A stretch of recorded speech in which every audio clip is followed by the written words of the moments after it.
তুমি কি পাপ করেছো, কি অন্যায় করেছো? তুমি জানো না আমার রব কত মেহেরবান, তিনি কত দয়ালু, তিনি ভালোবাসার আধার, তিনি করুণার আধার। তোমার পাপ অন্যায় যদি হয় খালের পানির সমান, বিলের পানির সমান, আমার আল্লাহর দয়া সাগরের পানির সমান। তোমার পাপ আর অন্যায় যদি হয় পাহাড়ের সমান, আমার আল্লাহর ভালোবাসার দয়া হচ্ছে আকাশের সমান। তুমি যদি তওবার মতো তওবা করতে পারো, ক্ষমার মতো ক্ষমা চাইতে পারো, চোখের পানি ছেড়ে, চোখের পানির বড় দাম, চোখের পানির মধ্যে বিশাল কারিশমা, এটা আল্লাহ খুব পছন্দ করে। 2 ফোঁটা পানি আল্লাহ পছন্দ করে। এক, জেহাদের ময়দানে শহীদের গা বেয়ে ঝরে পড়া রক্তের ফোঁটা। 2 হচ্ছে অনুতপ্ত বান্দার চোখের পানির ফোঁটা। বান্দা যখন অনুতপ্ত হয়ে চোখের পানি ছেড়ে কাঁদে, তার চোখের পানি চোখ বেয়ে নাকের ডগা বেয়ে মাটিতে পড়ার আগেই ওই অনুতপ্ত বান্দার সব গুনাহ আল্লাহ মাফ করে দেয়। একদিন মনে মনে আল্লাহরে বলে, আল্লাহ আমি এত বড় কবি, আমার পায়ে দেওয়ার মতো জুতা নাই। আফসোস করে ঘর থেকে বের হয়েছে, বের হয়ে দেখে এক ভিক্ষুক ভিক্ষা করে। ওই ভিক্ষুকের 2টা পাই নাই, ভিক্ষুকের 2টা, আর কবি সাহেবের কি নাই? জুতা নাই। কবি সাহেব যখন এই দৃশ্য দেখছে, হায় রে, আমার তো পা আছে, এর তো পাই নাই, সেজদায় পড়ে গেল। আর আল্লাহরে বলে, আল্লাহ শুকর আলহামদুলিল্লাহ, বেশ ভালো আছি, আর কিছু লাগবে না। এজন্য শান্তি হচ্ছে শুকর আলহামদুলিল্লাহর ভিতরে। শান্তি কিসের ভিতরে? শুকর আলহামদুলিল্লাহর ভিতরে। এজন্য আওয়াজ করে পড়েন আলহামদুলিল্লাহ। আপনার চাহিদার কোনোদিন শেষ হবে না। দেখবেন যার পা নাই, সে পা দেখে আফসোস করে, ইস লোকটা হেঁটে যায়, কি সুন্দর যায়, আমি তো হাঁটতে পারি না, যদি হাঁটতে পারতাম, যদি 2টা পা থাকতো। যার পা আছে সে সাইকেলওয়ালাদেরকে দেখে আফসোস করে, ইস আমার যদি একটা সাইকেল থাকতো তাহলে তো আর হাঁটা লাগতো না, সাইকেল দিয়ে বাজারে যেতাম। যার সাইকেল আছে সে আবার হোন্ডাওয়ালাদেরকে দেখে আফসোস করে, ইস একটা হোন্ডা যদি থাকতো তাহলে তো ভো ভো করা যাইতো না। হোন্ডাওয়ালার আফসোস আছে প্রাইভেট কারওয়ালাদের দেখে, তারা আফসোস করে, ইস আমার যদি একটা কার থাকতো তাহলে তো কার চালাইতে পারতাম। যাদের প্রাইভেট কার এদেরও আফসোস আছে, ইস আমার যদি একটা হেলিকপ্টার যদি থাকতো তাহলে তো উড়াল মারতে পারতাম। হেলিকপ্টারওয়ালাদেরও আফসোস আছে, আমার যদি একটা জেট প্লেন থাকতো, jet plane, private jet plane, ও প্রিন্স ওয়ালিদ বিন তালালের মতো 70% মেড অফ গোল্ড, তার একটা জেট প্লেন আছে, এটার 70% স্বর্ণ দিয়ে বানানো। তার মানে চাওয়ার কোনো শেষ আছে? নাই। সুখ শান্তি যদি চান, অলওয়েজ পড়বেন আলহামদুলিল্লাহ। টাকা যার বেশি, টেনশন তার বেশি। সাধারণত টাকা যার বেশি, রোগ তার বেশি। টাকা যার বেশি, শান্তি তার কম। আপনি খোঁজ নিয়ে দেখেন, 1000 কোটি টাকার মালিক, ঘরে শান্তি নাই। স্ত্রীর সাথে মনোমালিন্য, স্ত্রী যায় একদিকে, উনি যায় আরেকদিকে। পোলায় কই যায়, পোলায় নিজেও জানে না। মেয়ের অবস্থা খারাপ, আরেক ছেলের সাথে হাঁটে। তো এই হচ্ছে এদের লাইফস্টাইল। সবাই না, আল্লাহ যা তারা ভিন্ন। রাতে এদের ঘুম হয় না, অনেকগুলো ঘুমের ট্যাবলেট খেয়ে ঘুমাতে হয়, ঘুম আসে না। কিন্তু রিক্সাওয়ালা, কুলিওয়ালা, দিনমজুর, এদের রোগ বালাই আছে? কথা বলেন। খাওয়ার সমস্যা আছে, ঘুমের সমস্যা আছে, শুইলেই ঘুম আসে। যেখানে রাইত ওইখানেই ঘুমাইতে দেরি, নাক ডাকতে দেরি হয় না। ওর নাকের ডাকের আওয়াজে ট্রাকের ইঞ্জিনও ফেল। শান্তির ঘুম। এই জন্য সবসময় শান্তি খুঁজতে হবে। শান্তি দেওয়ার মালিককে। আল্লাহ তুমি এই দেশটাকে শান্তিময় করো। আসুন আমরা সরাসরি কোরআন থেকে শুনি, কারণ কোরআন থেকে শুনলে বরকত বেশি না কম? আরো জোরে বলেন, বেশি না কম? এটা এমন একটা কিতাব যে কিতাবে কোনো ভুল নাই। আছে সন্দেহ? আছে সংশয়? আছে? মুত্তাকিনদের জন্য এই বইটারে হেদায়েতের কিতাব করে নাজিল করলো কে? যালিকাল কিতাবু লা রাইবা ফি হুদাল লিল মুত্তাকিন। This is the book, the most authentic and original book in the world, whereof there is no doubt in it, and a guidance to those who are muttaqin. এটা এমন বই যে বইয়ে কোনো ভুল নাই, কোনো সন্দেহ নাই, কোনো সংশয় নাই। মুত্তাকিনদের জন্য এই বইটারে হেদায়েতের কিতাব করে পাঠালো কে? আবার আল্লাহ বলেন, কিতাবুন আনজালনাহু ইলাইকা লিতুখরিজান নাসা মিনাজ-যুলুমাতি ইলান-নূর। নবী হে, এই কিতাবকে আমি নাজিল করেছি অন্ধকারাচ্ছন্ন মানুষগুলোকে আলোর পথ দেখাতে, বামপন্থী গুলারে ডানপন্থী বানাতে, জাহান্নামী গুলারে জান্নাতি বানাতে। এই কিতাব যদি কেউ পড়ে সে মানুষের মতো মানুষ হয়। ওই মানুষ কখনো অন্যায় করে না। এই কিতাব যে পড়ে এবং মানে, এই কিতাবের শিক্ষাকে যে নিজের মধ্যে ধারণ করে, সে কখনো মিথ্যা বলে না, মা বাবার সাথে বেয়াদবি করে না। ওই আলোকিত মানুষটা কখনো টেন্ডারবাজি করে না, চাঁদাবাজি করে না, দুর্নীতিতে চ্যাম্পিয়ন হয় না, ক্যাসিনো ব্যবসায় নামে না। এই কোরআন যারা বুকে ধারণ করে এরা কোনোদিন পেঁয়াজের দাম বাড়ায় না। জোরে বলেন ঠিক কিনা? এরা কখনো তাদের কোনো কাজে জনমানুষের ক্ষতি করে না। এরা সবসময় কল্যাণের পক্ষে, এরা মানবতার পক্ষে। এরাই হচ্ছে আলোকিত মানুষ, ঠিক কিনা? মানুষ হওয়া পৃথিবীতে বড় কঠিন। খালি চোখে যা দেখেন এগুলো মানুষ না, এগুলো জনসংখ্যা।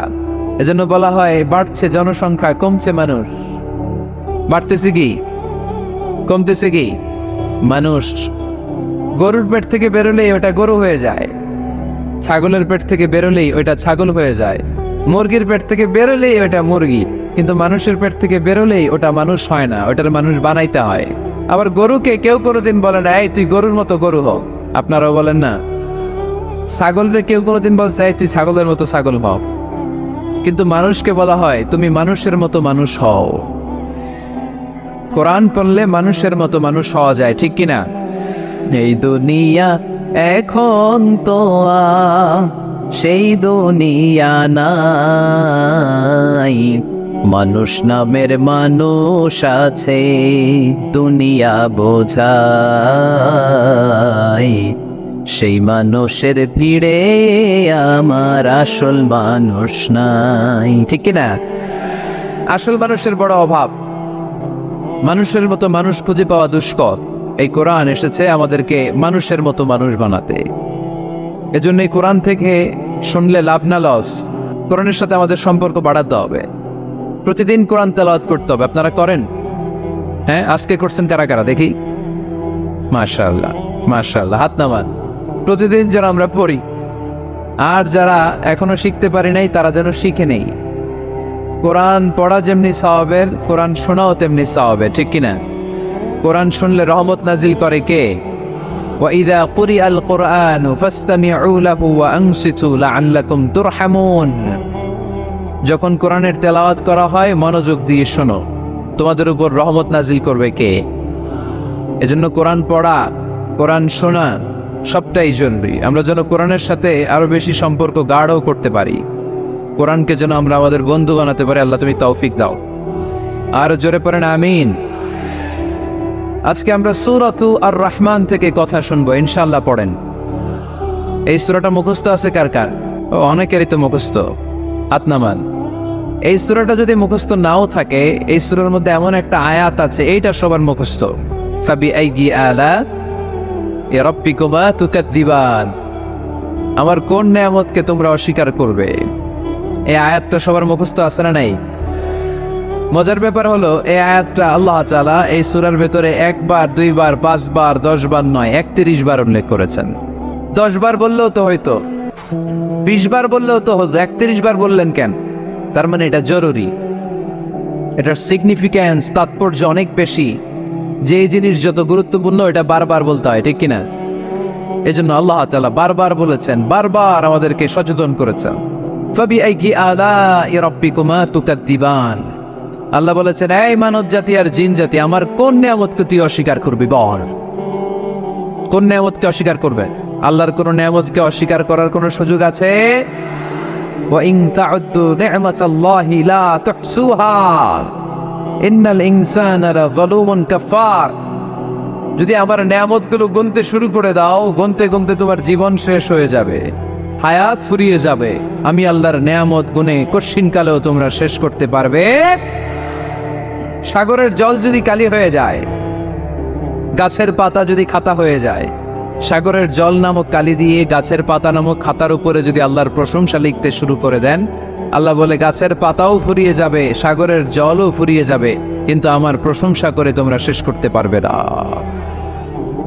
এজন্য আল্লাহর প্রশংসা করতে হবে বেশি বেশি নাকি কম কম? কম কম না বেশি বেশি? ফাবিআইয়ি আলাই রাব্বিকুমা তুকাদ্দিবান, আমার কোন নিয়ামতকে তোরা অস্বীকার করবি বল? ও mankind and jinnkind, which of my mercy and blessings you wanna deny? আমার কোন নিয়ামতকে অস্বীকার করবি? অস্বীকার করার সুযোগ আছে? নাই। আল্লাহ হাবিব সাল্লাল্লাহু আলাইহি ওয়াসাল্লাম এই সূরাটাকে বড্ড পছন্দ করতেন। সাহাবাদেরকে একবার তিনি এই সূরাটা তেলাওয়াত করে শোনালেন। সাহাবারা চুপচাপ, ঠিক যেমন এখন আপনারা চুপচাপ। আল্লাহর হাবিব বললেন, ও সাহাবারা, তোমরা তো এই সূরা শুনে চুপ করে বসে আছো, কিন্তু তায়েফের ময়দানে জিনদের কাছে এই সূরাটা আমি তেলাওয়াত করেছিলাম, তারা কিন্তু চুপচাপ বসে থাকে নাই। যতবার আমি ফাবিআইয়ি আলাই রাব্বিকুমা তুকাযযিবান পড়েছি, এই আয়াতের বিপরীতে তারা উত্তর দিয়েছে, কারণ এই আয়াতটা একটা প্রশ্ন। It's a question from your Lord to mankind and jinnkind. এটা আল্লাহর পক্ষ থেকে মানব জাতি এবং জিন জাতির কাছে রেখে দেওয়া একটা প্রশ্ন। ফাবিআইয়ি আলাই রাব্বিকুমা তুকাযযিবান, আমার কোন নিয়ামতকে অস্বীকার করবি তুই? আল্লাহর কোন নিয়ামত অস্বীকার করার কোনো ক্ষমতা আমাদের আছে? নাই, অসম্ভব। এজন্য এটা একটা প্রশ্ন। আল্লাহর হাবিব বললেন, আমার প্রাণের সাহাবারা, তোমাদের সামনে যখন সূরা আর রহমান তেলাওয়াত করলাম তোমরা চুপচাপ, কিন্তু তায়েফের ময়দানে যখন জিনদের কাছে তেলাওয়াত করেছি তখন তারা চুপচাপ থাকে নাই। যতবার আমি ফাবিআইয়ি আলাই রাব্বিকুমা তুকাযযিবান তেলাওয়াত করেছি, প্রত্যেকটা আয়াত শেষে এই প্রশ্নের উত্তর তারা দিয়েছে। সুবহানাল্লাহ পড়ে। যতবার এই আয়াতটা পড়েছি প্রত্যেকবার এই আয়াত শেষে তারা প্রশ্নের উত্তর দিয়েছে। তারা প্রত্যেকবার বলেছে, লা বিশাইইন মিন নিআমিকা রাব্বানা নুকাযযিবু ফালাকাল হামদু। আল্লাহ, তোমার কোনো নিয়ামত অস্বীকার করার কোনো সুযোগ নাই, সব প্রশংসার মালিক তুমি। আবার যখন এই আয়াতটা আমি পড়েছি আবার উত্তর দিয়েছে, আবার আমি পড়েছি আবার উত্তর দিয়েছে। এরকম একবার নয়, দুইবার নয়, 5 বার নয়, 10 বার নয়, 31 বার এই আয়াতটা তেলাওয়াতের পর পর জিনেরা এই আয়াতের উত্তর আমার সামনে দিয়েছে। সুবহানাল্লাহ পড়েন। লা বিশাইইন মিন নিআমিকা রাব্বানা নুকাযযিবু ফালাকাল হামদু। We cannot deny any of your mercy and blessings. All praises to you. All praises to you. সব ক্ষমতার মালিক একজন, চিল্লায় বলতে হবে, তিনি কে? তিনি হচ্ছেন আল্লাহ। সূরাতু আর রহমান, সূরার নাম কি? আরো জোরে বলেন। কোরআনের 55 নম্বর সূরা এটা। কত নাম্বার? আয়াত আছে 78টা। কয়টা? সূরাটা মাক্কি সূরা। কি সূরা? এবার প্রশ্ন করি, উত্তর দেন। এই সূরাটা কোরআনের কততম সূরা? 55। আয়াত কয়টা? 78টা। মাক্কি না মাদানী? মাশাআল্লাহ, এই তো আপনারা উত্তর করতে পেরেছেন। এই সূরাটার একটা চমৎকার নাম আছে।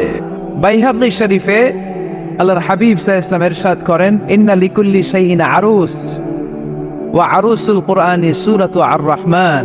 আল্লাহর হাবিব বললেন, সবার জন্য একজন নববধূ আছে, কোরআনেরও একটা নববধূ আছে। কোরআনের নববধূর নাম হচ্ছে সূরা আর রহমান।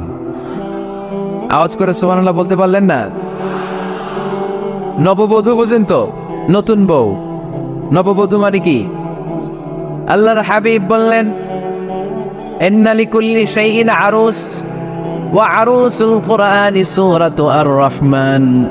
সবার জন্য একটা নববধূ আছে, কোরআনেরও একটা নববধূ আছে। কোরআনের নববধূর নাম সূরা আর রহমান। নববধূ যেমনি বাসর রাতে হাতে পায়ে আলতা মেখে, বেনারসি শাড়ি পরে, লিপস্টিক দিয়ে, খোপায় ফুল দিয়ে, জুয়েলারি পরে, অর্নামেন্টস পরে, মেকআপ করে, পার্লারিং করে তার স্বামীর জন্য ওই রাতে সে নিজেকে উজাড় করে সাজায়, ঠিক কিনা? ঠিক তেমনি আল্লাহ তাআলা এই দুনিয়াতে আমাদেরকে কি কি নিয়ামত দিয়েছেন, আবার কি কি নিয়ামত জান্নাতে গেলে দিবেন, তার সব কিছু বর্ণনা করে এই সূরাটাকে তিনি উজাড় করে সাজিয়েছেন। সূরাটার নাম কি? আরো জোরে বলেন, কি নাম? আর রহমান। একটা দুর্বল বর্ণনায় এসেছে, দুর্বল বর্ণনায়, যে আল্লাহ তাআলা, স্বয়ং আল্লাহ তাআলা জান্নাতে জান্নাতীদেরকে এই সূরা আর রহমানটা নিজ কণ্ঠে তেলাওয়াত করে শোনাবেন। আমরা আল্লাহর কণ্ঠের তেলাওয়াত শুনতে চাই কি চাই না? আল্লাহর তেলাওয়াত কি আমাদের মতো তেলাওয়াত? আল্লাহ দেখতে কি আমাদের মতো? লাইসা কামিসলিহি শাই, তার মতো কেউ নাই। তার মতো কেউ আছে? তার মতো কেউ নাই। তিনি তার মতো। তিনি কার মতো? তিনি তার মতো। লাইসা কামিসলিহি শাই। জান্নাতীরা যখন জান্নাতে ঢুকবে, আল্লাহ তাআলা প্রশ্ন করবেন, ও জান্নাতীরা, এই কোরআনে যত নাজ নেয়ামতের বর্ণনা দিয়েছিলাম তার সবগুলো কি তোমরা পাই টু পাই বুঝে পেয়েছো? জান্নাতীরা বলবে পেয়েছি। হঠাৎ এক জান্নাতি হাত তুলে বলবে, আল্লাহ, একটা জিনিস তো পাই নাই। সবাই বলে পাইছে, তুমি পাও নাই, কি পাও নাই? কয় আমনেরই তো পাই নাই। সুবহানাল্লাহ পড়বেন না? আপনাকেই তো পাই নাই, সব দেখলাম, সব খাইলাম, সব দেখলাম, কিন্তু আপনারা তো দেখলাম না। আল্লাহ তাআলা তখন বিশাল জান্নাতের এক কনফারেন্স রুমে সবাইকে বসিয়ে আল্লাহর দিদার মানুষকে দেখাবেন। আল্লাহ তাআলা তার গোপন সৌন্দর্যকে সেদিন জান্নাতীদের সামনে প্রকাশ করে দিবেন। আল্লাহর হাবিব বসবেন ওই কনফারেন্স রুমে সবার সামনে। আল্লাহর হাবিবের পেছনে বসবে অন্যান্য নবীরা, তারপরে সোহাদা, সালেহিন, আউলিয়া সবাই বসবে ওই জান্নাতের কনফারেন্স রুমে। আমরাও যেন বসার জায়গায় পাই, আল্লাহ তুমি তৌফিক দিয়ে দিও। আল্লাহ তাআলা অনেকগুলো নূরের পর্দার পেছন থেকে নূরের ঝলকানি মারবেন। ওই ঝলকানি এক মুহূর্তের জন্য দিবেন। এক মুহূর্ত, কয় মুহূর্ত? 70,000 নূরের পর্দার কথা বলা হয়, এই বর্ণনাটাও দুর্বল। পর্দা আছে কিন্তু কয় হাজার জানে কে? আল্লাহ। ওই পর্দা সরিয়ে আল্লাহ তাআলা সৌন্দর্যের বা নূরের ঝলকানির এক আলোকচ্ছটা জান্নাতীদের সামনে তুলে ধরবেন এক মুহূর্তের জন্য। কয় মুহূর্ত? আলোকচ্ছটা দিয়েই আবার নাই, আবার সরাই ফেলবে। ওই এক মুহূর্ত দেখে জান্নাতীরা পাগল হয়ে যাবে, অপলক নেত্রে তাকিয়ে থাকবে, এইভাবে চোখের পলক ফেলবে না, চোখ মেলে তাকিয়ে আছে। কিন্তু সামনে কিন্তু আল্লাহর নূর আর নাই, কারণ ওইটা আসছিল কয় মুহূর্তের জন্য? এক মুহূর্ত পরে নাই। কিন্তু কি যে দেখলাম, কত 70 কোটি কোটি বছর এরকম অপলক নেত্রে জান্নাতীরা তাকিয়ে থাকবে। ইন্নাল্লাহা জামিলুন ইউহিব্বুল জামাল। আল্লাহ নিজে সুন্দর, সৌন্দর্যকে পছন্দ করেন। আল্লাহর চাইতে সুন্দর কিছু হতে পারে? চিল্লায় বলেন, পারে? পৃথিবী সুন্দর, মানুষ সুন্দর, আসমান সুন্দর, জমিন সুন্দর, সুন্দরে সুন্দরে পাল্লা। জানি না কত সুন্দর তুমি আল্লাহ, জানি না কত সুন্দর তুমি আল্লাহ। সুবহানাল্লাহ পড়ে। আল্লাহ তাআলা তার সৌন্দর্যকে সেদিন জান্নাতীদের সামনে তুলে ধর। এই সূরাটা নাজিলের একটা ব্যাকগ্রাউন্ড আছে। আল্লাহর হাবিব সাল্লাল্লাহু আলাইহি সাল্লাম মক্কার জমিনে কাফিরদেরকে দাওয়াত দিতে লাগলেন, আল্লাহর ইবাদত করো, আল্লাহর জিকির করো, আল্লাহর প্রশংসা করো। এরকম দাওয়াত দিতে দিতে কিছুদিন পরে বিষ্ণু ইসলাম বলতে শুরু করলেন, রহমানের ইবাদত করো, রহমানের জিকির করো, রহমানের পায়ে সেজদায় লুটিয়ে পড়ো। তখন কাফেররা প্রশ্ন শুরু করে দিল, মুহাম্মদ এতদিন বলতা আল্লাহ, এখন কইতেছ রহমানের কথা, আসলে কোনটা? আল্লাহরে তো আমরা চিনি, রহমানরে তো আমরা চিনি না। আল্লাহর দাওয়াত দিচ্ছ, আল্লাহর গুণগান গাইছো, আল্লাহকে আমরা চিনি জানি, কিন্তু রহমানটা আবার কে? সে আবার কবে আসলো, কোত্থেকে আসলো, কবে থেকে আছে, কতদিন থাকবে? রহমানরে তো আমরা চিনি না। ওরা রহমান চিনে না। এজন্য আল্লাহ তাআলা রহমানকে চিনায় দেওয়ার জন্য আর রহমান নামে একটা সূরা নাজিল করে দিলেন। وَإِذَا قِيلَ لَهُمُ اسْجُدُوا لِلرَّحْمَنِ قَالُوا وَمَا الرَّحْمَنُ। যখন তাদেরকে বিশ্বনবী বললেন রহমানের পায়ে সেজদা দাও, রহমানের জন্য সেজদায় লুটিয়ে পড়ো, ক্বালু ওয়ামার রহমান, তারা বলল রহমানটা আবার কে? রহমান কে? আল্লাহ চিনি, রহমানরে তো চিনি না। এখন রহমানকে এটা চিনানোর দরকার আছে না নাই? রহমানকে এটা চিনানোর জন্য আল্লাহ তাআলা আর রহমান নামে কোরআনে একটা সূরা নাজিল করলেন। চিল্লায় পড়েন আল্লাহু আকবার। কাফেরদেরকে জানানোর জন্য রব্বুল আলামিন সূরা আর রহমান নাজিল করলেন আর বললেন, আর রহমান আল্লামাল কুরআন খালাকাল ইনসান আল্লামাহুল বায়ান। দয়াময় রহমান শেখালেন কোরআন, বানালেন ইনসান, শেখালেন বায়ান। দয়াময় রহমান শেখালেন কোরআন, বানালেন ইনসান, শেখালেন বায়ান। দয়াময় রহমান শেখালেন কোরআন, বানালেন ইনসান, শেখালেন বায়ান। দয়াময় রহমান শেখালেন কোরআন, বানালেন ইনসান, শেখালেন বায়ান। আল্লাহু আকবার। আল্লাহ বলেন রহমানকে চিনো না? আর রহমান আল্লামাল কোরআন খালাকাল ইনসান আল্লামাহুল বায়ান। আমি হলাম রহমান, আমি দয়াময়, আমি মেহেরবান। আমার দয়ার কোনো শেষ নাই, আমার মায়ার কোনো শেষ নাই। আমার দয়া ভালোবাসা ছাড়া এই পৃথিবীতে কোনো কিছু হওয়া সম্ভব ওয়াসিআত রাহমাতি কুল্লা শাই, সব জায়গায় আমার আল্লাহর রহমত আছে না নাই? আল্লাহর রহমত ছাড়া এক ফোঁটা বৃষ্টি আকাশ থেকে জমিনে ঝরে? আল্লাহর রহমত ছাড়া একটা গাছের পাতা মাটিতে পড়ে? আল্লাহর রহমত ছাড়া একটা শ্বাস আমরা ভেতরে ঢুকাতে পারি? আল্লাহর রহমত ছাড়া পৃথিবীতে কিচ্ছু সম্ভব না। চিল্লায় বলেন ঠিক কি না? আমার আল্লাহর দয়া ভালোবাসা যে কত বেশি আমরা জানি না, আমরা জানি না। আরশের বুকে আল্লাহ বিশাল সাইনবোর্ডে লিখে রেখেছেন সাবাকাত রাহমাতি গাদাবি, সাবাকাত রাহমাতি গাদাবি। এর মানে হচ্ছে আমার রাগের উপরে আমার দয়া বিজয় লাভ করেছে। সাবাকাত রাহমাতি গাদাবি, আমার রাগও আছে, আল্লাহর রাগ আছে না? আমার দয়াও আছে, আল্লাহর দয়া আছে না? আল্লাহ বললেন আমার রাগও আছে, আবার আমার দয়াও আছে। তবে জেনে রেখো আমার রাগের চেয়ে দয়া বেশি। আল্লাহর কোনটা বেশি? দয়া বেশি। আমাদের পাপ অন্যায় যত বড় হোক, মনে রাখবেন আল্লাহর দয়া তার চাইতেও বড়। নাকি ছোট? আপনি যত বড় পাপ করেন না কেন, আমাদের জন্য আল্লাহর পক্ষ থেকে দয়া আছে না নাই? বনি ইসরাইলের এক লোক সিরিয়াল কিলার ছিল, খালি মার্ডার করতো, সিরিয়াল মার্ডার। একটা, দুইটা, তিনটা, 10টা, 5টা করতে করতে করতে করতে 99টা মার্ডার করেছে। 99টা মার্ডার, কল্পনা করা যায়? 99 জন মানুষকে সে নিজ হাতে হত্যা করেছে। 99 মার্ডার করার পরে তার মনে ভয় আসলো, হায়রে না জানি আল্লাহ আমার সাথে কেমন আচরণ করে আখিরাতে। আমার তওবা আছে কিনা কপালে জানি না, আমার তো ক্ষমা নাই, কি করব আমি? তো সে লোকজনদেরকে জিজ্ঞেস করলো আমার ক্ষমা আছে কিনা, এটা কে বলতে পারবে? আমাকে আল্লাহ মাফ করবে কিনা? তারা সবাই বললো এই এলাকায় এক আল্লাহর ওলি আছে, তার কাছে যাও। সে আল্লাহর ওলির কাছে যেয়ে বলে, ও আল্লাহর ওলি, আমি 99টা হত্যা করেছি, 99টা মার্ডার, আমার কপালে ক্ষমা আছে কিনা তুমি একটু বলো। আল্লাহর ওলি কই, কি বললা? 99টা মার্ডার? হায় হায় সর্বনাশ, তোর কোনো ক্ষমা নাই। এবার যে মার্ডার করছে কয় আমার যেহেতু ক্ষমা নাই, তোরে বাঁচায় রেখে লাভ কি, তোরেও দিলাম শেষ করে। এবার সেঞ্চুরি করে ফেলাইছে। আমার যেহেতু ক্ষমা নাই, তো তোরে বাঁচায় রেখে কি লাভ, তোরেও শেষ করে দিলাম। এবার সেঞ্চুরি। সেঞ্চুরি করার পরেও ভয় আসছে না নাই অন্তরে? অন্তরে তো আল্লাহর ভয়, কই যাবে?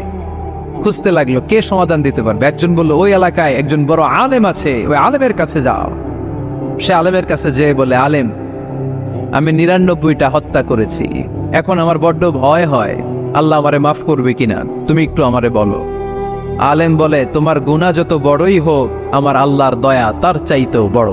তুমি কি পাপ করেছো, কি অন্যায় করেছো তুমি? তুমি জানো না আমার রব কত মেহেরবান, তিনি কত দয়ালু, তিনি ভালোবাসার আধার, তিনি করুণার আধার। তোমার পাপ অন্যায় যদি হয় খালের পানির সমান, বিলের পানির সমান, আমার আল্লাহর দয়া সাগরের পানির সমান। তোমার পাপ আর অন্যায় যদি হয় পাহাড়ের সমান, আমার আল্লাহর ভালোবাসার দয়া হচ্ছে আকাশের সমান। তুমি যদি তওবার মতো তওবা করতে পারো, ক্ষমার মতো ক্ষমা চাইতে পারো, চোখের পানি ছেড়ে, চোখের পানির বড় দাম, চোখের পানির মধ্যে বিশাল কারিশমা, এটা আল্লাহ খুব পছন্দ করে। 2 ফোঁটা পানি আল্লাহ পছন্দ করে। এক, জেহাদের ময়দানে শহীদের গা বেয়ে ঝরে পড়া রক্তের ফোঁটা। 2 হচ্ছে অনুতপ্ত বান্দার চোখের পানির ফোঁটা। বান্দা যখন অনুতপ্ত হয়ে চোখের পানি ছেড়ে কাঁদে, তার চোখের পানি চোখ বেয়ে নাকের ডগা বেয়ে মাটিতে পড়ার আগেই ওই অনুতপ্ত বান্দার সব গুনাহ আল্লাহ মাফ করে দেয়। সে জিজ্ঞেস করলো আমার ক্ষমা আছে কিনা?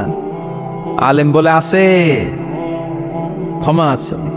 তওবার মতো তওবা কর, তাওবাতান নাসুহা, তওবার মতো তওবা করলে আল্লাহ ঠিকই মাফ করবে। সে এতটাই অনুতপ্ত হলো, এতটাই, সে আল্লাহর কাছে ক্ষমা চাইতে শুরু করলো। আলেম পরামর্শ দিলে, তুমি যে এলাকায় থাকো এলাকাটা ভালো না, এলাকাটা ছাড়ো, এখানে সব ডাকাতদের এলাকা, তুমি একটা ভালো এলাকায় যাও, ওখানে যে তওবা করে ভালো মানুষ হয়ে যাও। সে নিয়ত করে কাপড় চোপড় গুছিয়ে ভালো এলাকায় যাবে। ঘর থেকে বেরোয়ার সাথে সাথেই মালাকুল মউত চলে আসছে, তার রুহু কবজ করে ফেলছে। এখন রুহু কে নিয়ে যাবে? ফাজাত মালাইকাতুর রাহমা ওয়া মালাইকাতুল আযাব, রহমতের ফেরেশতারাও আসছে, আযাবের ফেরেশতারাও আসছে।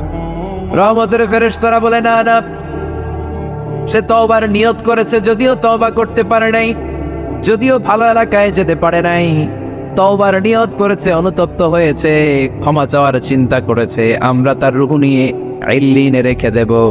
আযাবের ফেরেশতারা বলে না না, 99টা হত্যা করার পরে আরো একটা হত্যা করে সেঞ্চুরি করেছে, এখনো তো ভালোভাবে তওবা করতে পারে নাই, তার রুহুটা নিয়ে আমরা সিজ্জিনের ভেতরে ঢুকায় দেব। দুই দল ফেরেশতার মারামারি, এ বলে আমরা নিব, এ বলে আমরা নিব। ঝগড়া আছে না নাই? আল্লাহ বললেন রাখো রাখো, ঝগড়ার দরকার নেই। এক কাজ করো, যেখানে মারা গিয়েছে ওইখান থেকে ফিতা দিয়ে মাপতে শুরু করো। ভালো এলাকাটা যদি কাছে হয় জান্নাতের ফেরেশতারা নেবে, খারাপ এলাকা যদি কাছে হয় জাহান্নামের ফেরেশতারা নেবে। খারাপ এলাকা তো একেবারেই কাছে, ঘর থেকে বের হওয়ার সাথে সাথে মৃত্যু হয়েছে। আর ভালো এলাকা তো অনেক দূর। আল্লাহ জামিনটারে আদেশ দিলেন, জামিন এই অনুতপ্ত বান্দার জন্য তুই ভালো এলাকাটা কাছে চলে আয়। ভালো এলাকাটার জামিনটা তুই সংকুচিত হয়ে যা। যদিও ঘর থেকে বের হয়েছে একেবারে কাছে, খারাপ এলাকা হাজার হাজার মাইল দূরে চলে যা। ফিতা দিয়ে মাপ দিয়ে দেখে সর্বনাশ, ভালো এলাকাটা তো একেবারেই কাছে, খারাপ এলাকাটা অনেক দূরে। আল্লাহর ফয়সালা অনুযায়ী রহমতের ফেরেশতারা তার রূহকে নিয়ে জান্নাতের ভেতরে ঢুকিয়ে দিয়েছে। 99টা হত্যা করার পরে আরো একটা হত্যা করে সেঞ্চুরি, 100টা খুন করছে। আপনি কয়টা করছেন? আমি কয়টা করছি? তো 100টা খুন করে যদি ও মাফ পেতে পারে আমার আল্লাহর কাছ থেকে, আমরা কি ক্ষমা পেতে পারি না? ওর পাপের কাছে আমাদের পাপ কি? কয় ওয়াক্ত নামাজ ছাড়ছেন আপনি? কয়টা মিথ্যা কথা বলছেন? কতবার ঘুষ খাইছেন? কত টাকা সুদে লাগাইছেন? কত অন্যায় করছেন? কত জুলুম করেছেন? মনে রাখবেন, আপনার পাপ, আপনার অন্যায়, আপনার জুলুম যত বড় হোক না কেন, আমার আল্লাহর দয়া তার চাইতেও বড়। এজন্য আল্লাহ নিজের পরিচয় দিয়ে বললেন, আর রহমানু আল্লামাল কুরআন খালাকাল ইনসান আল্লামাহুল বায়ান। আমি রহমান, আমি দয়ার সাগর। আমি কি? আল্লাহ তুমি দয়ার সাগর, রহমানুর রহিম। তোমার দয়ায় পূর্ণ আমার সারানিশিদিন। তোমার দয়ায় পূর্ণ আমার সারানিশিদিন। আলহামদুলিল্লাহ পড়েন। তাহলে বুঝতে পারলাম আমার আল্লাহর দয়ার কোনো শেষ আছে? চিল্লায় বলতে হবে আছে। কয়শো টুকরা? 100 টুকরা করে 99 টুকরা দয়া ভালোবাসা আল্লাহ তাআলা নিজের কাছে রেখে দিলেন। আর 1 টুকরা দয়া আর ভালোবাসা আল্লাহ তাআলা গোটা বিশ্বের সবার মাঝে ভাগ করে দিলেন। আমরা সবাই মিলে পাইছি কয় টুকরা ভালোবাসা? উনি রেখে দিয়েছেন কয় টুকরা? ওই 1 টুকরার কিছু অংশ আমিও তো পাইছি, তাই না? আপনি পেয়েছেন, আমরা সবাই পেয়েছি, গোটা বিশ্বের সবাই। আদম আলাইহিস সালাম থেকে শুরু করে কিয়ামত পর্যন্ত যারা আসবে, এসেছিল এবং এখন আছে, সবাই মিলে কয় টুকরা? ওনার কাছে কয় টুকরা? কিন্তু এই 1 টুকরা যে আমরা সবাই ভাগে যোগে পাইলাম, আমাদের ভালোবাসার নমুনা দেখছেন? একজন আর একজনের ভালোবেসে বলে আত্মহত্যা করে ফেলে, আছে না নাই? সালমান শাহ মারা গেছে, এই দেশের কয়েকটা মেয়ে গলায় রশি দিয়ে আত্মহত্যা করছে, শুনছেন? অমুক সেলিব্রিটির কি হয়েছে, ছাদ থেকে লাফ দিয়ে পরে মাথা ফাটায় ফেলছে। ভালোবাসা আছে না নাই? যারে ভালোবাসে তার নাম আবার ছেলেরা হাতের মধ্যে কেটে কেটে লেখে। শরীয়তপুরে এগুলো নাই আলহামদুলিল্লাহ, প্লাস দিয়ে লেখে, প্লাস। ধরেন আব্দুল্লাহ প্লাস শামিমা, তো এ প্লাস এস, রক্ত দিয়ে লেখে, রক্ত। আমি অবাক হই, নিডেল সুই দিয়ে কেটে কেটে লেখে আব্দুল্লাহর এ প্লাস শামিমার এস। কি ভালোবাসা!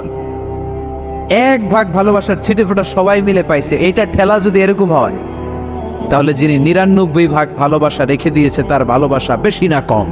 দেখেন, ছোট্ট বাচ্চাটা রাতে খেতে চায় না, মা যদি বলে খাও, বলে না, খাবো না।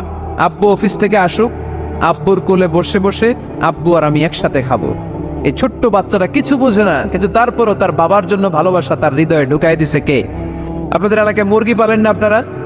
মুরগি যখন বাচ্চা নিয়ে হাঁটে, দেখবেন মুরগি ছানা ধরা যায় না। ধরতে গেলে মা মুরগিটা কি করে? কামড় দিতে আসে। এই ছোট্ট বাচ্চাগুলোর জন্য মা মুরগিটার হৃদয়ের ভিতরে ভালোবাসা ঢুকাই দিল কে? আমি পত্রিকাতে এমনও দেখেছি, বন্যায় এক মা পানি খেতে খেতে খেতে খেতে খেতে খেতে মরে গিয়েছে, কিন্তু শিশুটাকে একটা বালতির মধ্যে চাপিয়ে মাথায় তুলে ধরে রেখেছিলেন। মা পানি খেতে খেতে নিজের জীবনকে বিলিয়ে দিয়েছে, কিন্তু বাচ্চাটা মরে নাই। বাচ্চার জন্য কি ভালোবাসা! এই ছোট্ট বাচ্চার জন্য মায়ের হৃদয়ে জান স্যাক্রিফাইসের মতো এই ভালোবাসা ঢুকাই দিল কে? আমাদের প্রতিদিনই ভালোবাসা, সকালে ভালোবাসা, বিকেলে ভালোবাসা, সন্ধ্যায় ভালোবাসা, শীতকালে ভালোবাসা, গ্রীষ্মকালে ভালোবাসা। আমাদের ইসলামে শুধু ভালোবাসাবাসী, ঠিক কিনা?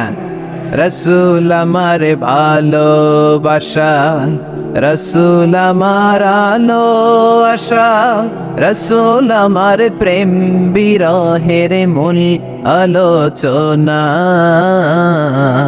রসুল আমার কাজে কর্মের অনুপ্রেরণা। চিল্লায় পড়েন আল্লাহু আকবার। আমাদের ভালোবাসার কোনো কমতি আছে? 24 ঘন্টা আমাদের ভালোবাসা আছে না নেই? 365 আমাদের ভালোবাসা আছে না নেই? এই জন্য আলাদা করে আমাদের কোনো দিন লাগে না বিশ্ব ভালোবাসা দিবস দরকার হয় না। যারা মাকে দেখতে পারে না, বাবারে দেখতে পারে না, এরা একদিনের জন্য মা বাবাকে উইশ করতে যায়, আর নাম দিছে বিশ্ব মা দিবস, বিশ্ব বাবা দিবস। কিছুদিন আগে দেখলাম বিশ্ব ডিম দিবস। আমি কি মিথ্যা বললাম? ছিল একটা বিশ্ব ডিম দিবস। কিছুদিন পরে বানাবে বিশ্ব বাঁশ দিবস, যে যারে বাঁশ দিতে পারে। এরপর একটা বানাইছে শুনলাম বিশ্ব চিন্তা দিবস। তো এটা কি দিবস? কয় এদিন আমরা সবাই মিলে চিন্তা করি যে আসলে আমাদের কি চিন্তা করা দরকার, আছে না নাই? তো এই যে ওরা বিশ্ব মা দিবস, international mother day, international father day, মা দিবস বাবা দিবস বছরে একবার ওল্ড হোমে রেখে আসে, বৃদ্ধাশ্রমে। যেহেতু সারা বছর বৃদ্ধাশ্রমে, বছরে একদিনও যদি মারে স্মরণ না করি কেমন হয়? তো একদিন ওই মা দিবসে মারে একটা কার্ড দিয়ে উইশ করে আসে, কিছু টাকা দিয়ে আসে।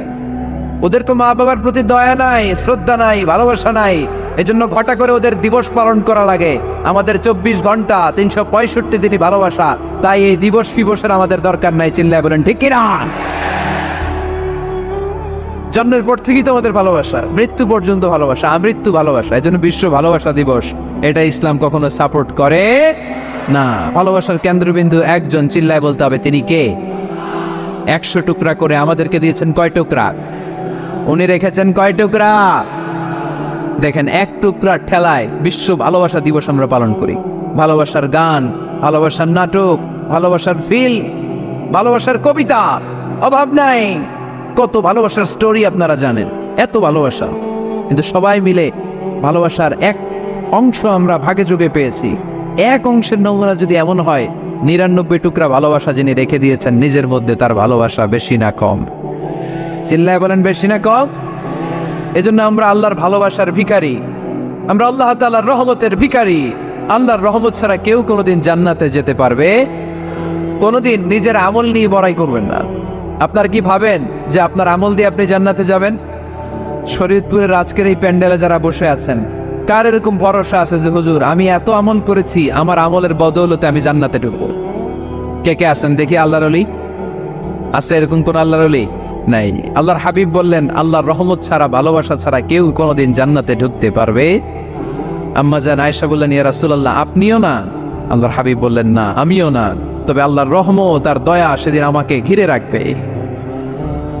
মান নুকিশা উযযিবা, যার হিসাব আল্লাহ সেদিন চাইবেন সে ধরা খেয়ে যাবে।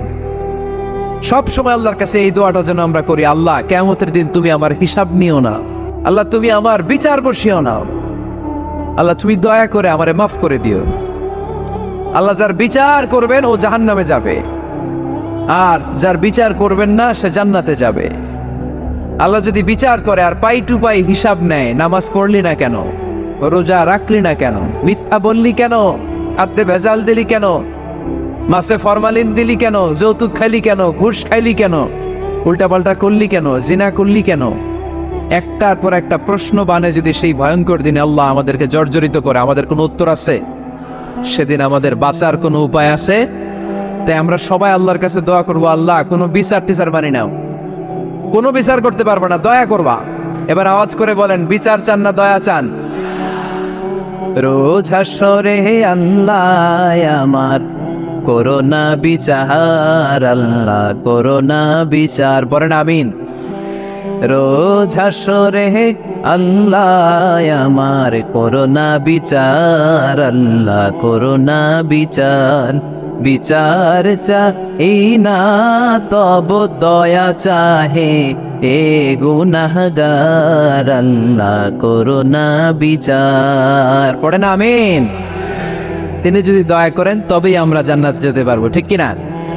এজন্য আল্লাহ বললেন আর রহমানু আল্লামাল কুরআন খালাকাল ইনসান আল্লামাহুল বায়ান। আমি হলাম রহমান।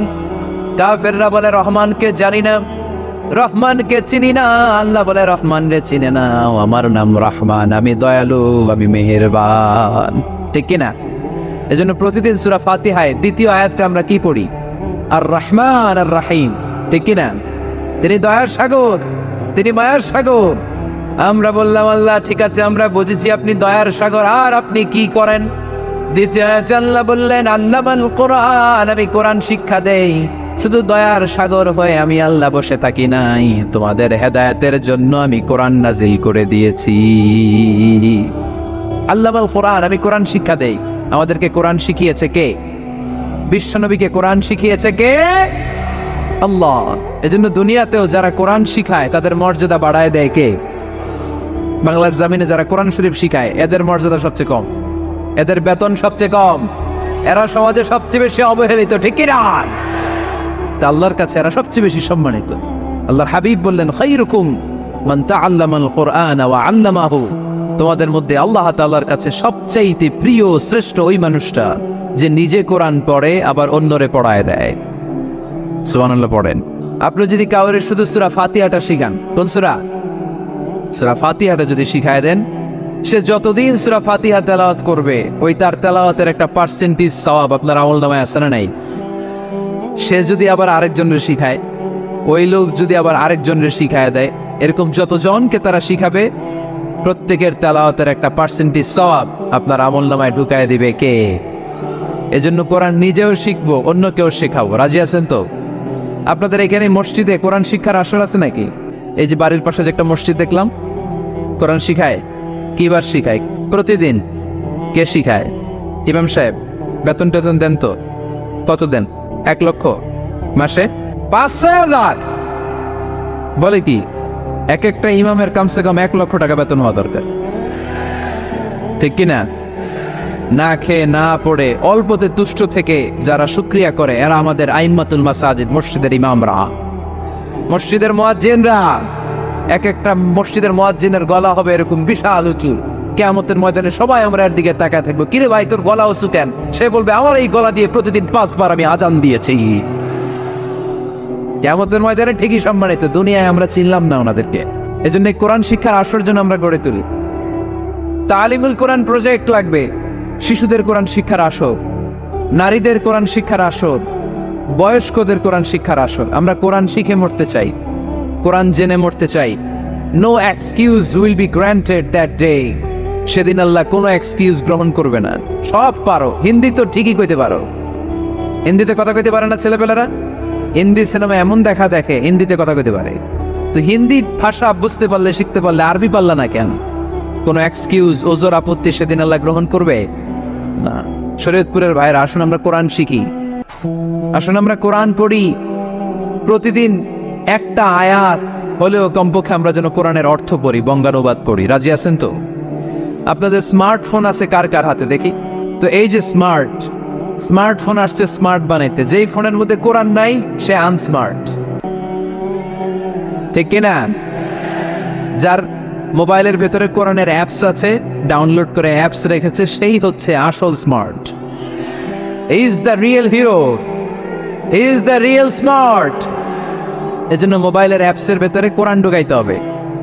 শরীয়তপুরের ছেলেরা খুব সহজ, অ্যান্ড্রয়েড সেট ইউজ করলে প্লে স্টোরে যাও, যে তুমি বাংলা কোরআন লিখো চলে আসবে। আইফোন যদি ইউজ করো অ্যাপ স্টোরে যাও, ওখানে যে বাংলা কোরআন লিখো চলে আসবে। সহজ। এত সহজ হওয়ার পরেও আল্লাহ কি বললেন আমরা যদি না শিখি, না জানি, আল্লাহ কি ক্ষমা করবে? যা বলার সব আল্লাহ বলে দিয়েছে এই কোরআন। এই কোরআনে শুরু হয়েছে বিসমিল্লাহির রহমানির রহিম দিয়ে, মানে বা দিয়ে। কি দিয়ে? চিল্লায় বলেন না কি দিয়ে? আরে কোরআন শেষ হয়েছে সূরাতুন নাস দিয়ে, যে সূরার শেষ আয়াত হচ্ছে মিনাল জিন্নাতি ওয়ান নাস। বার সিন মিলাইলে কি হয়? বাস। এবার বাসে চড়া শরীয়তপুর শহরে যাব। ওই বাস না, এই বাস মানে যথেষ্ট, এই বাস মানে সাফিসিয়েন্ট, কাফি। আল্লাহ বুঝালেন এই 30 পারায় 114টা সূরায় আমি যা দিয়েছি এটাই বাস, যথেষ্ট। নতুন করে আর কিচ্ছু লাগবে না, চিল্লায় বলেন ঠিক কিনা? এজন্য মোবাইলে কোরআনের অ্যাপস ঢুকাইবেন। কে কে ঢুকাইবেন আজকে থেকে দেখি? আমারে দেখানোর জন্য হাত তুলছেন? দেখাতে হবে একজন রে, তিনি কে? আল্লাহরে দেখান, আল্লাহর ফেরেশতারে দেখান। এখন কই মারছে আজ? আল্লাহর ফেরেশতার কথা কইছেন, ভয় ঢুকছে। ঢুকাবেন ঢুকাবেন। এদিকে হাত তোলে না কেন? আছে, মাশাআল্লাহ, হাত নামান। আল্লাহ তুমি সব ভাইদেরকে কবুল করো। আমরা যেন মোবাইলে হিন্দি সিরিয়াল না দেখি, আমরা যেন ড্যান্স না দেখি, উলঙ্গ নৃত্য যেন না দেখি, আমরা যেন এই মোবাইলে কোরআন পড়ি। আমরা কান দিয়ে যা শুনবো তাতে যেন সওয়াব হয়, আমরা চোখ দিয়ে যা দেখবো তাতে যেন সওয়াব হয়, ঠিক কিনা? যেন কানে শুনি সদা তোমার কালাম, এ খোদা চোখে যেন দেখি শুধু কোরআনের আয়াত, শোনো আমার মুনাজাত, শোনো শোনো ইয়া ইলাহি আমার মুনাজাত, শোনো আমার মুনাজাত। পড়েন আমিন। তাহলে আমরা যে কিতাবটারে সঙ্গী বানাবো, কিতাবটার নাম সবাই বলেন। আমরা যে কিতাবটারে বন্ধু বানাবো, এই কিতাবটার নাম, এটা আল্লাহর কিতাব। এই কিতাব সংরক্ষণের দায়িত্ব নিয়েছে কে? এই কিতাবকে কেউ ধ্বংস করতে পারবে? এই কিতাবের পিছু লেগে কেউ সুবিধা করতে পারবে? এই কিতাবের তাফসির কেউ বন্ধ করতে পারবে না, অসম্ভব। কোরআনের কথা ছড়িয়ে পড়বে যুগ থেকে যুগ, যুগান্তরে, দেশ থেকে দেশ, দেশান্তরে, ঠিক কি না? যেমন কিতাব, এই কিতাবের পিছু লেগে লাভ নাই। এই কিতাবের বাণী ছড়িয়ে পড়বে গোটা বিশ্বময়। অনেকে অনেক ষড়যন্ত্র করেছে এই কিতাবকে ধ্বংস করে দেওয়ার। আমাদের এই খোদ ভারতবর্ষে ষড়যন্ত্র হয়েছিল। ব্রিটিশরা যখন চলে গিয়েছিল, ওরা প্ল্যান করেছিল এই কিতাবকে কি করে আমাদের থেকে ডিটাচ করা যায়, কেমন করে আলাদা করা যায়। এর একটা কমিটি করে দিয়েছে, আপনারা গবেষণা করে দেখেন এই ভারতবর্ষ থেকে কেমন করে কোরআন দূর করা যায়। তারা বুদ্ধি করে বলল, এক কাজ করি, কারণ তাদের কোরআনের কপিগুলো মসজিদ থেকে বের করে আমরা আগুন দিয়ে জ্বালাই দিব, তাইলেই কোরআন শেষ। কোরআনের কপি যদি আগুন দিয়ে জ্বালায় দেওয়া হয়, তাহলে তার পৃথিবীতে কোরআন থাকবে না, না থাকবে? যদি আগুন লেগে ধ্বংস হয়ে যায়, ধ্বংস হয়ে যায়, যদি আগুন লেগে যায়, পড়ে যায় পৃথিবীর সব বইয়ের দোকান, বিশ্ব থেকে হারাবে না পবিত্র কোরআন, বিশ্ব থেকে হারাবে না পবিত্র কোরআন, ঠিক কি না? পরে দেখলো না রিসার্চে গন্ডগোল আছে, অ্যানালাইসিস ভুল। আবার নতুন কমিটি পাঠালো তারা ইংল্যান্ড থেকে, 33 সদস্য বিশিষ্ট কমিটি। তারা এসে গবেষণা করে দেখলো না, এই কোরআন আগুনে জ্বালাই দিলে কোরআন দূর হবে না। কারণ আমরা ভারতবর্ষের হেফজখানাগুলোতে যে দেখেছি, ছোট্ট বাচ্চারা মাথা দুলিয়ে দুলিয়ে কোরআন পড়ে। কোরআন তারা শুধু কাগজেই লিখে রাখে না, সিনার ভিতরে গেঁথে রাখে। ওই কোরআন মুসলমানদেরকে শিখিয়েছে কে? সে আল্লাহ বললেন, আর রহমানু আল্লামাল কোরআন খালাকাল ইনসান আল্লামাহুল বায়ান। আল্লাহ বললেন, আমি মেহেরবান, আমি কোরআন শিখিয়েছি। আমরা বললাম, আল্লাহ আর আপনি কি করেন? আল্লাহ বলেন, খালাকাল ইনসান, আমি মানুষ বানিয়েছি। সুবহানাল্লাহ পড়েন। আমাদেরকে তৈরি করেছে কে? জোরে বলতে হবে, কে? মানব সৃষ্টির 3টা পদ্ধতি কোরআনে পাওয়া যায়। পদ্ধতি নাম্বার 1, বাবাও নাই মাও নাই। এই পদ্ধতিতে আল্লাহ কাকে বানাইছে বলেন? আদম আর হাওয়া আলাইহিস সালাম, এদের বাবা মা ছিল। 2 নম্বর পদ্ধতি হচ্ছে মা আছে কিন্তু বাবা নাই। এই পদ্ধতিতে আল্লাহ কাকে বানালেন? ঈসা আলাইহিস সালাম। 3 নম্বর পদ্ধতি হচ্ছে মাও আছে বাবাও আছে। এই পদ্ধতিতে আল্লাহ কাদেরকে বানিয়েছেন? আমাদেরকে বানিয়েছেন। তাহলে পদ্ধতি কয়টা? 3টা। আদম আলাইহিস সালামকে বানানোর পদ্ধতিও 3টা। প্রথমে আল্লাহ তিন লাজিব এঁটেল মাটি নিলেন, তারপর নিলেন হামাইম মাসনুন কাদামাটি, তারপরে এটারে বানালেন ঠনঠনে শুকনো মাটি। সাইয়েদনা আদম আলাইহিস সালামের অবয়ব তৈরি করলেন 60 হাত লম্বা করে। সাইয়েদনা আদম আলাইহিস সালামকে যখন আল্লাহ বানিয়েছেন, কয় হাত লম্বা? সহিহ বুখারীর বর্ণনা, লাম্মা খালাকাল্লাহু আদামা ওয়া কানা তুলুহু 60 যিরাআন আল্লাহ তাআলা যখন আদম আলাইহিস সালামকে বানালেন 60 হাত বা 60 গজ লম্বা করে বানালেন। আপনারাও যারা জান্নাতে যাবেন 60 হাত লম্বা হয়ে জান্নাতে ঢুকবেন। সুবহানাল্লাহ পড়বেন না? আদম আলাইহিস সালামকে বানালেন। আবার মায়ের পেটে যে আমরা বড় হলাম, এখানেও আমাদের 3টা ক্যাটাগরি, 3টা ধাপে তিনি আমাদেরকে বানালেন। মায়ের পেটে 9 মাস কি করছিলেন মনে আছে আপনাদের? শরীয়তপুরের ভাইরা মনে নেই কেন? হ্যাঁ, আমাদের কারোরই মনে নাই, ঠিক কিনা? এই 6 মাস 8 মাস কই যে ছিলাম, কোথায় ছিলাম আমরা মনে করতে পারি না। স্মৃতির পাতা হাতড়িয়ে যত পিছনে যাই আর বলতে থাকি। মনে আছে ছোটবেলার কথা? মনে নাই? আমরা সবাই কিন্তু এত বড় ছিলাম না ভাই, ছোট্ট ছিলাম, ছোট্ট। মায়ের জরায়ুর দেয়ালের মধ্যে লেপ্টে ছিলাম। নুতফা, আলাকা, মুদগা, sperm drop, blood clot and the little flesh. ছোট্ট নাপাক পানি ছিলাম। ওইটার আল্লাহ বড় করতে আরম্ভ করলেন। বড় করতে করতে রক্তপিণ্ড বানালেন। রক্তপিণ্ড থেকে আল্লাহ গোশতপিণ্ড বানালেন। আমরা প্রত্যেকেই এরকম একটা গোশতের টুকরা ছিলাম। এটার ভিতরে আল্লাহ কঙ্কাল ঢুকালেন, আমার স্কেলিটন, আমার কঙ্কালটা, আমার অবয়বটা ঢুকালেন। তারপরে আবার গোশত দিয়ে প্যাকেট করলেন, তার উপরে আবার চামড়ার প্যাকেট পড়ায় দিলেন। পড়েন সুবহানাল্লাহ। এরপরে 9 মাস পরে এই পৃথিবীর বুকে স্মুথলি আমাকে আসার সুযোগ দিলেন কে? একথাই আল্লাহ সূরা আল মুমিনুনে বললেন, ওয়ালাকাদ খালাকনাল ইনসানা মিন সুলালাতিন মিন তিন সুম্মা জাআলনাহু নুতফাতান ফি ক্বারারিন মাকিন ثم خلقنا النطفة علقة فخلقنا العلقة مضغة فخلقنا المضغة عظاما فكسونا العظام لحما ثم أنشأناه خلقا آخر فتبارك الله أحسن الخالقين. পড়েন আল্লাহু আকবার। মায়ের পেটে আমাদেরকে তৈরি করলো কে? আল্লাহ। 10 মাস আমাদেরকে খাবার দিল কে? অক্সিজেন দিল কে? দেখেন, দুনিয়ার কেউ কিন্তু আমার খোঁজ নিতে পারে নাই, ভিতরে যে পারছে।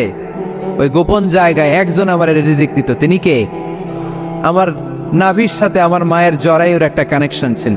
ওই একটা লাইন দিয়ে আমাদের সবাইকে আল্লাহ খাবারের ব্যবস্থা করেছেন, পানির ব্যবস্থা করেছেন, বাতাসের ব্যবস্থা করেছেন। দুনিয়ায় আসার সাথে সাথে দুনিয়ার মানুষরা ওই খাবারের লাইনটা কেটে দেয়, ঠিক কিনা? শরীয়তপুরে বোধহয় রেখে দেয়। কি করে? এটা দেখবেন, সিজার করার পরে বাচ্চাদেরকে বের করে কেচি দিয়ে, যারা সিজার করে ডাক্তাররা কি করে? কেটে দেয়। বাচ্চার পা ধরে মাথাটা নিচু করে নিতম্বের মধ্যে থাপ্পড় মারে কয়েকটা, তারপরে বাচ্চা ওয়া ওয়া করে কেঁদে ওঠে, ঠিক কিনা? আমরা আমাদের কানে শুনি ওয়া ওয়া, আসলে সে আল্লাহর কাছে কেঁদে কেঁদে ফরিয়াদ জানায়, বলে আল্লাহ 9 মাস 10 মাস মায়ের পেটের ভেতরে ছিলাম, কেউ তো খোঁজ খবর নিল না। তুমিই তো আমার এই নাভির সাথে মায়ের জরায়ুর একটা লাইন দিয়ে, ওই এক লাইনে খাবার, এক লাইনে পানি, এক লাইনে বাতাস ঢুকিয়েছো। 9টা মাস এই খাবারের লাইন আমার ঠিকঠাক ছিল, আমার টেনশন ছিল না। দুনিয়ার বুকে আসার সাথে সাথেই, এদের সাথে আমার কি শত্রুতা আমি জানি না, আসার সাথে সাথে আমার খাবারের লাইনটা কেটে দিস।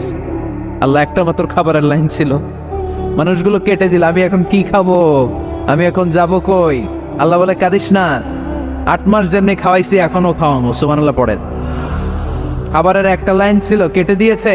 ওই একটার বিপরীতে তোর মায়ের বুকের ভেতরে এখন খাবারের 2টা লাইনের ব্যবস্থা করে দিলাম। খালাকাল ইনসান, তিনি মানুষ বানিয়েছেন, মানুষের যা দরকার তার ব্যবস্থাও করে দিয়েছেন। চিল্লায় বলেন ঠিক কিনা? এজন্য আল্লাহ বললেন, আর রহমানু আল্লামাল কুরআন খালাকাল ইনসানা আল্লামাহুল বায়ান। আমি মেহেরবান, আমি তোমাদের কোরআন শিখিয়েছি, আমি মানুষ তৈরি করেছি, আমি তোমাদেরকে ভাষা শিক্ষা দিয়েছি। সুবহানাল্লাহ পড়েন। আল্লামাহুল বায়ান, আমি তোমাদেরকে বয়ান শিখিয়েছি। এই যে আমরা বয়ান করি, আমাদের যে ভাষা, এই ভাষা কার দান? আমাদের বাংলা ভাষা কার দান? পৃথিবীতে অনেক ভাষা আছে, একটা ভাষার প্রকাশভঙ্গির সাথে আরেকটার মিল নাই। একটার প্রকাশভঙ্গির সাথে আরেকটার মিল নাই। চাইনিজরা চাইনিজ ভাষায় কথা বললে ইংরেজরা কিচ্ছু বুঝে না, ইংরেজরা বললে আরবরা বুঝে না, আরবরা বললে মালায়রা বুঝে না, মারায়রা বললে আফ্রিকানরা বুঝে না। সুবহানাল্লাহ পড়েন। আমি অনেক দিন দেশের বাইরে থাকি, 10 বছরেরও বেশি আমি পড়াশোনা করি, এখনো পিএইচডি করি। তো মিশরে যখন আমি পড়াশোনা করতাম তখন দেখতাম এক এক ভাষায় এক একজন কথা বলে। আমরা বাঙালিরা যদি কোনো কথা বলে হাসাহাসি করি, হেসে হেসে আমরা কোটি কোটি হয়ে যাচ্ছি, মরে যাচ্ছি, কিন্তু ওরা হাসে না, বিদেশিরা, ওরা বোঝে নাই তো। আবার ওরা যখন কথা বলে হাসে, আমরা কিছুই বুঝি না। সুবহানাল্লাহ পড়বেন না? ওইটা বাদ দেন, আমাদের বাংলাদেশে আসে, আমাদের বাংলাদেশে এক এক জেলার সাথে আরেক জেলার ভাষার ভিন্নতা আছে না নাই? সুবহানাল্লাহ পড়বেন না?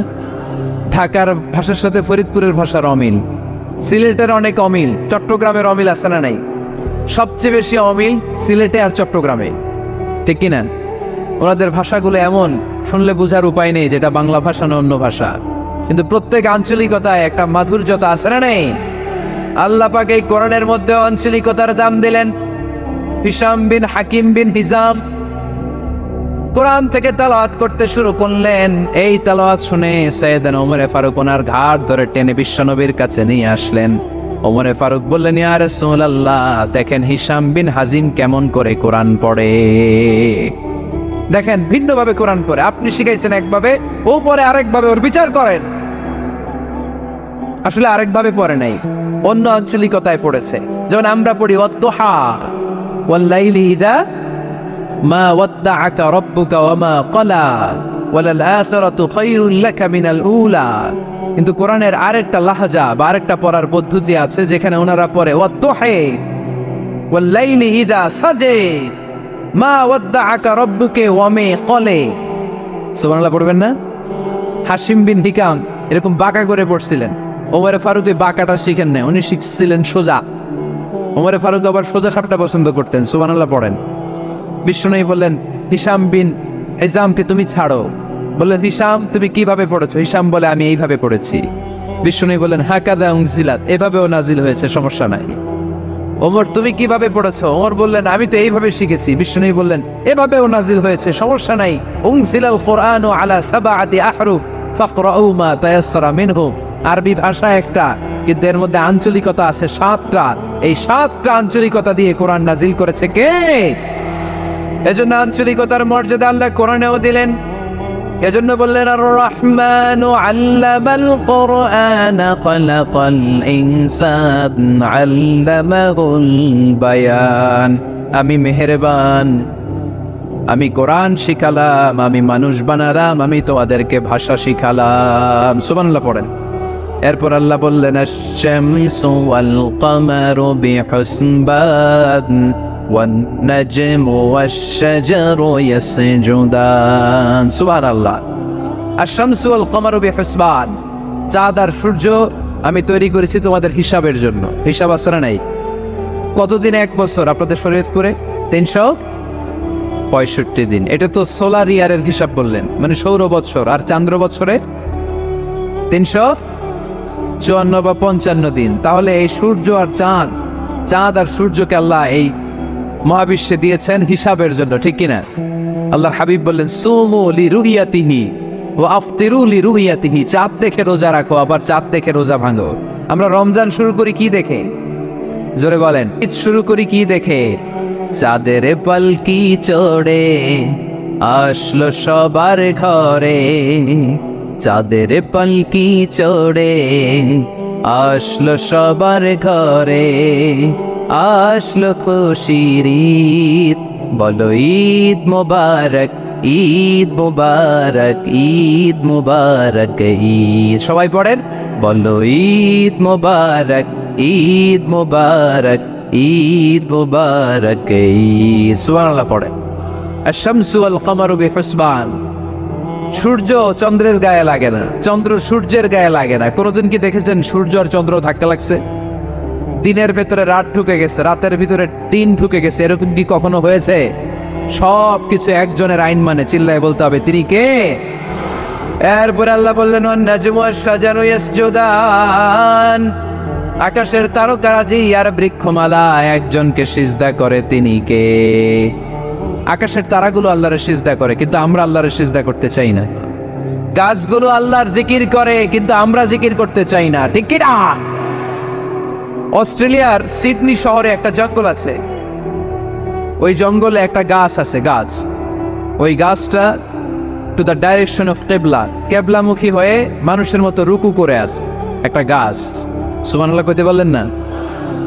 ক্যালেন্ডারে দেখা যায়, পত্রিকায় দেখা যায় গাছ রুকু করে আছে, আমরা রুকু করি না, আমরা সিজদা করি না। কিয়ামতের দিন আল্লাহ বলবে আমার সিজদা দিয়ে দেখা। আপনারা যারা নামাজ পড়েছেন, সিজদা দিয়েছেন, তারা আল্লাহু আকবার বলে সিজদায় লুটিয়ে পড়বেন। আর যারা নামাজ পড়ে নাই, তারা শত চেষ্টা করেও তাদের পিঠকে বাঁকা করতে পারবে না। এজন্য 5 ওয়াক্ত সালাত জামাতের সাথে পড়ার দরকার আছে না নাই? আজকের এই মাহফিলটা তখনই সফল হবে যখন আমরা এই ওয়াদা করতে পারবো যে জীবনে কোনোদিন নামাজ ছাড়বো। প্রথম 8 জন মক্কায় যারা কালিমা পড়ে মুসলমান হয়েছে তাদের একজন, তার স্ট্যাটাসটাকে জেনে নেন। তো তিনি যখন মক্কা থেকে হিজরত করে মদিনায় গেলেন, মনে রাখবেন মক্কা থেকে যে সাহাবার বাড়িঘর ছেড়ে হিজরত করেছে তাদেরকে বলে মুহাজির, মানে হিজরতকারী সাহাবা। আর মদিনাতে যে সমস্ত সাহাবারা তাদেরকে রিসিভ করেছেন তাদেরকে বলে আল আনসার, মানে সাহায্যকারী সাহাবা। তো যারাই হিজরত করে মক্কা থেকে মদিনায় যেত, বিষ্ণু ইসলাম মদিনার কোন সাহাবীর সাথে তার ভাই পাতিয়ে দিতেন, আল মুআখাত, ব্রাদারহুড করে দিতেন, দায়িত্ব দিতেন যে তুমি এই সাহাবীকে দেখবে। তো আব্দুর রহমান ইবনে আউফ রাদিয়াল্লাহু তাআলা আনহু যখন হিজরত করে গেলেন, তার দেখভাল করার জন্য যে সাহাবীর দায়িত্ব বলল তার নাম হচ্ছে সাআদ ইবনে রাবিয়া, আনসারী সাহাবী রাদিয়াল্লাহু তাআলা। বিষ্ণু বললেন সাআদ, আব্দুর রহমান ইবনে আউফ তোমার ভাই, ভাই বানিয়ে দিলেন। কি বানিয়ে দিলেন? তুমি তাকে টেক কেয়ার করবে, সে হবে তোমার মেহমান। সুবহানাল্লাহ। সাআদ ইবনে রাবিয়া রাদিয়াল্লাহু তাআলা আনহু তিনি আব্দুর রহমান ইবনে আউফকে ডেকে নিয়ে গেলেন, ঘরে নিয়ে গেলেন মেহমানকে, এবং বললেন ইয়া সাআদ ইন্নী আকসারুল আনসারি মালান। এ সাআদ তুমি চিন্তা করো না, তুমি মনে করো না যে তোমার ভরণ পোষণ দিতে আমার কষ্ট হবে। আমি মদিনার সবচাইতে বড় বিজনেস ম্যাগনেট, সবচাইতে বড় বিজনেস ম্যাগনেট আমি। No tension, don't worry about it, tension নিও না। আসো, তোমার জন্য আমার কি প্রপোজাল শোনো। ফাআকসিমু লাকা নিসফা মালি, আমার যত সম্পদ আছে আমি অর্ধেক তোমার দিয়ে দিব। সুবহানাল্লাহ। এত আসতে আপনার বাড়িতে কেউ মেহমান হলে করতে পারবেন এরকম? আল্লাহ, কেমন প্রেরণার বাতিঘর তারা। ফাআকসিমু নিসফা মালি, আব্দুর রহমান ইবনে আউফ, আমার অর্ধেক সম্পদ তোমারে দিয়ে দিব। এখানেই শেষ না, এরপর বলতে লাগলেন আমার অনেকগুলো স্ত্রী আছে, তুমি কোথায় যে মেয়ে খুঁজবা, প্রস্তাব দিবা, এত ঝামেলার দরকার নেই। আমার কোন স্ত্রীকে তোমার ভালো লাগে বলো, তার যদি তোমাকে ভালো লাগে তাহলে প্রয়োজনে তাকে আমি ডিভোর্স দিয়ে দিব, তাকে নিয়ে তুমি সুখের সংসার করবে। আল্লাহু আকবার, আল্লাহু আকবার। অর্ধেক সম্পদ দিয়ে দিব, আমার একাধিক স্ত্রী আছে, কাউকে যদি তোমার পছন্দ হয় এবং সেও যদি তোমাকে পছন্দ করে প্রয়োজনে তাকে ডিভোর্স দিব। New life, new career, just go on. আমরা এই সুযোগ পেলে কি করতাম?